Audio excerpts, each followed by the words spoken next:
Now, it's been a strange few days in the football world. I spent all of Monday putting together sort of my first real database, really. So what I've done is I've got rid of all 12 clubs.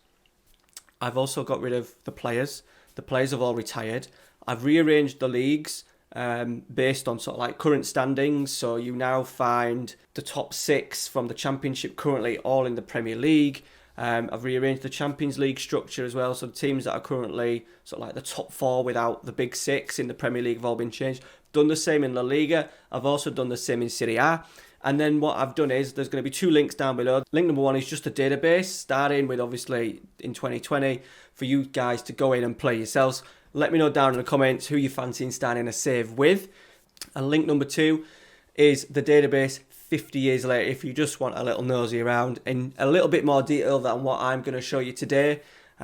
Link down below. So let's get into it. Smash a like on today's video for me. Muchly appreciated. We're going to show you the database starting in sort of like in 2020, and then we'll head over to 2070 to see how teams have done without the big 6. We'll also take a look at England as well on the international stage because they've lost a lot of international players. All right, guys, let's get into it. Right, boys, so here is the database in 2020. As you can see, the top 6 have disappeared. We've got Barnsley, Bournemouth, Brentford, Norwich, Swansea, Watford, all in the Premier League because they're the top 6. I've done that with all the divisions across sort of like Premier League, all the way down to the Conference South. So if we head down to sort of like the leagues, I did want to promote York City, but because of how the league finished, I couldn't promote them into the top division. And then what I've done is I've literally just looked at leagues and how they've kind of finished. A lot kind of finished early because of COVID, especially in the lower tiers. So I thought that was a fair way of doing it. Unfortunately, yeah, York, my team York, are still in the Vanarama North. So here is the database. If we click on some of the clubs, I'll just show you, for instance, Man United. They are all still in the database because this is my first real attempt to create a database. I didn't want to go too crazy and start making clubs extinct. They are now playing in the Bet Victor Northern Premier League. They've still got the stadium, they've still got the history. I've wiped out all training facilities pretty much, finances as well. They've got 20k in the bank, taken off all additional income in terms of sponsorship. Put the reputation right down as well, so they're not going to cause you any problems in the database.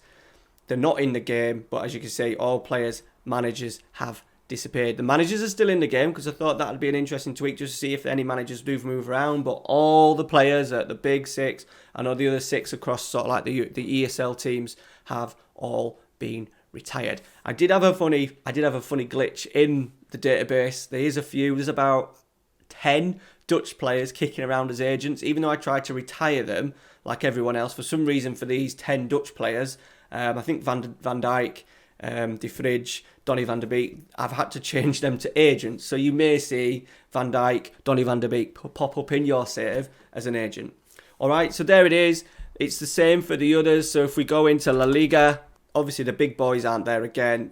Atleti, Real, Barcelona have done the same as well. They're out of the data. They're in the database, but I've moved everything down so they will never ever cause you any problems. We will not see a resurgence of these clubs. And then in Serie A, exactly the same. I'm really interested to see how these clubs pick up. I'm going to expect that PSG and Bayern Munich, because they haven't been affected, they're going to be extremely strong, especially for maybe the first 10, 20 years, while the other teams really build reputation and also build squads ready to sort of like challenge them on the European stage. I'm also really interested to see how England do. As you could see, their squad has changed a fair bit. All the clubs, so Chris Smalling, legend, got himself a call up. Declan Rice is obviously still in there. James Ward-Prowse, Calvin Phillips, Jack Grealish is going to be key. But yeah, it's going to be good to see how England get on. Right, so we're going to move forward 50 years now, see how the Premier League's developed, see which teams have come up the leagues. We'll do that across the three countries. We'll also look at England, and then, as I said, link number 2 down below is 50 years in the future for you guys to maybe look at in a little bit more detail. Right, boys, here we are, June the 17th, 2017. Now, just so you know, the first season we had Leicester, I believe Everton, Leeds, and it would have been West Ham were the 4 clubs, because they're sort of like the highest 4 teams currently in the Premier League. They're the 4 clubs that I gave Champions League football to, so I'd expect them to have a little head start over the others. So we'll dive straight into the Premier League. Leeds, Norwich are current champions, but Leeds United, look, have had, by the looks of it, a lot of success. So let's go down, let's go past winners. Leeds United, look, have absolutely dominated over the past maybe 20 years or so. Not actually that many clubs. West Ham, Everton, the clubs that were getting Champions League football. Wolves, who won the first one? West Ham, Leeds, Brighton won it in third season. But we've only had Southampton. So what we're looking at, about five clubs, 6 clubs in Norwich. Norwich, Leeds, West Ham, Everton, Wolves, Southampton, Brighton. So yeah, 7 different clubs in 50 years. I don't think there's absolutely anything else in the top 3. Sheffield United, it looks like, have had a decent spell during the 2030s, but never managing to win a league title. So looking at the current Premier League, there's actually no one of real surprise. Peterborough have obviously done well to get up, but obviously only 2 divisions. In the Championship, Cardiff have won the league. Aston Villa have just been beaten, actually, in the playoff final. Come on, York. I want York City. Where am I, York City? Surely would have moved up the leagues a little bit. York City! We're in League One, boys. 50 years and we're only in League One. Never mind. Aldershot have obviously done quite well. Solihull Moors have made a little bit of improvement. One of the bigger clubs that looks like has struggled is actually Salford.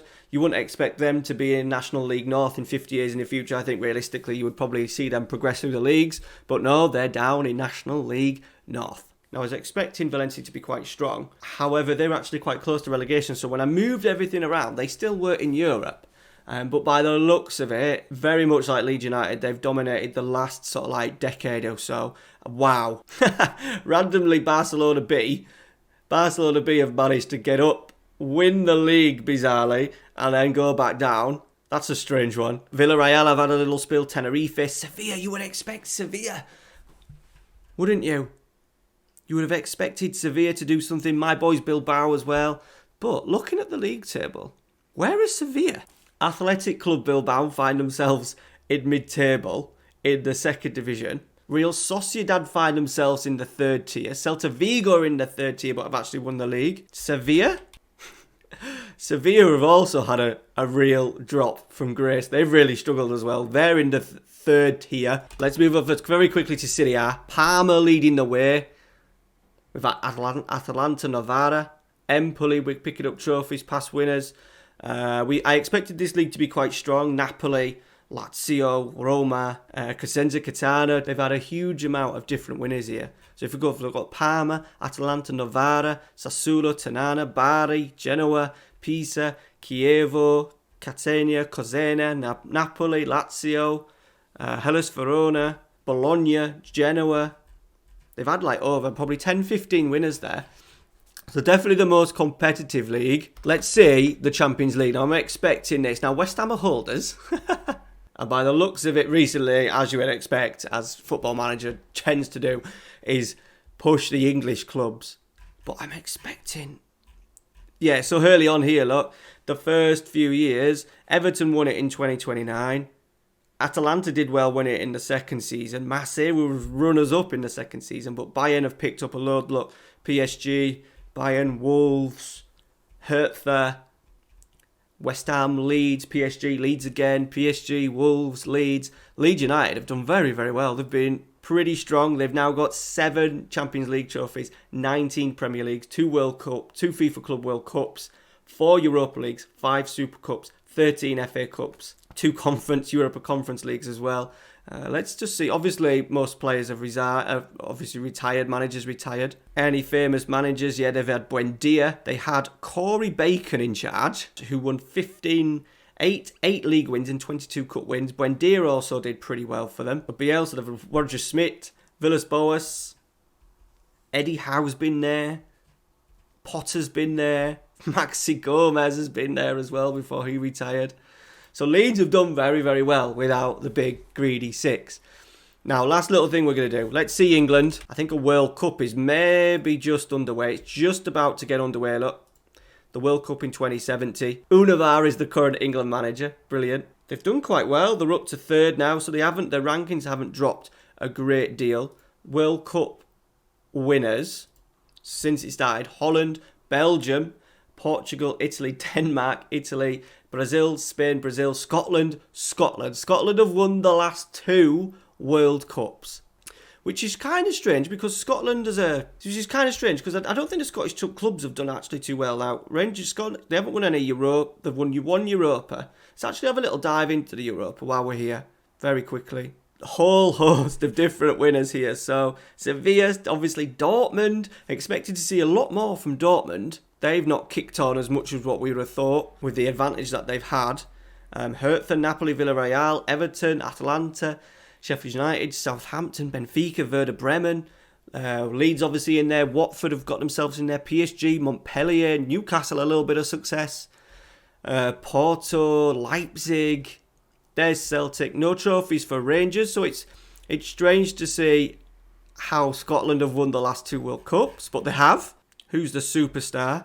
Roddy Mitchell, midfielder, but England themselves have kind of struggled. Declan Rice is now a 71-year-old assistant manager. He's had spells, caretaker manager at Watford and stuff. He'd been West Ham, PSG. A free, no transfers, all free biz.